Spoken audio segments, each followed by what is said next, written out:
Yoga means people are thinking physical twisting and turning. In its full depth and dimension, it's not going. Well, last 39 years, myself and thousands of volunteers have been on and on. Those who experience it realize the value of it. Those who do not experience it think it's a business, think it's an industry. But even if you want to call it a business, even if you call it an industry, what is wrong with a business? What is wrong with an industry, I'm asking?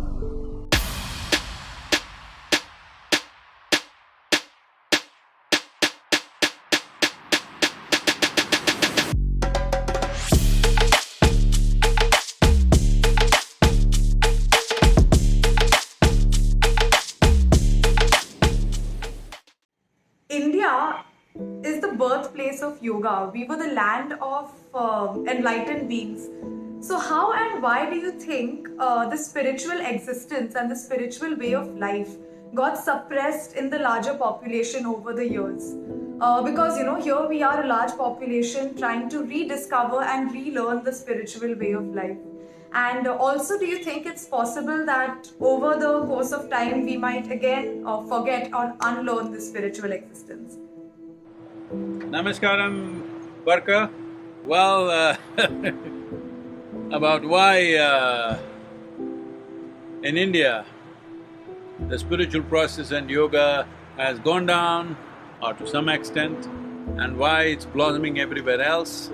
Though India is origin for sure, it's important to understand that historically India has gone through a raiga of invasions, occupation, and invasions have always tried to control and manage people by imposing their religions, by imposing their culture, their language, in the process very systematically destroying the spiritual strength of the nation. Well, some of the rulers have openly mentioned, it's recorded statements, where they clearly say, unless we destroy India's spiritual strength, we cannot really rule this country. So there has been a systematic effort, but in spite of that, after over 1,000 years of invasions, we have still retained quite a bit, and now we are spreading to the whole world. Well, just some time ago, it was such that if you go into an Indian village, they would not have heard of the word yoga, but they would have heard of Coca-Cola. Here I am in Sedona, this is an antique Coca-Cola dispenser. So the marketing of Coca-Cola has been so effective, but we have been shy to market what is valuable to us, what is most useful to human beings. We think the moment we market, something has become corrupt. I am also facing this all the time, why should you market yourself? It's not about me, it's about you. How do you know there is something valuable? My way of looking at life is, if there is water in my well and you are thirsty, I think it's my business to go on my rooftop and shout that there is water here. But you think you're very civilized and you won't say anything. If people die of thirst, let them die of thirst, that's not your business. I am not that kind of a human being. My humanity overflows, so I scream. So we refused to scream because we were too subtle, we were too sensitive to certain things. And that's one reason why things have happened elsewhere and not so much in India, now it's beginning to happen. Well, ever since the International Yoga Day was declared by the United Nations, as our Prime Minister kind of pushed it in the UN for the first time, and now there's an International Day of Yoga, the entire world largely knows about at least the word yoga, even if they do not know the process, even if they do not practice. But still, yoga means people are thinking physical twisting and turning. They are not…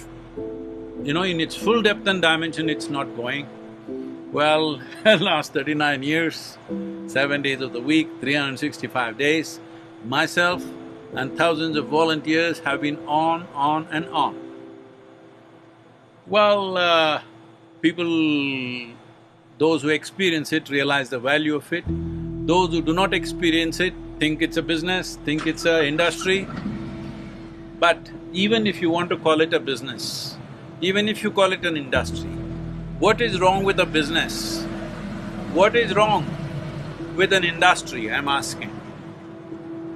Business means that something that someone needs, someone decides to provide. Of course for a cost, because if it needs to be sustained, there has to be a cost. Otherwise, we can do it for 3 days on our own steam and get exhausted. This happened to me in the very beginning. I was in various types of businesses. When I got out, for the first 2.5 years, I spent my own money and conducted programs and programs. After 2.5 years, all my savings ran out. Then I went through a struggle, how to collect money, should I ask for money? I didn't want to do that. My spiritual sense wouldn't allow me to announce a fee. So various things we did, but then in the end we saw the best thing is that even to get people's commitment to practice, it's very important that they also understand there is a price to it.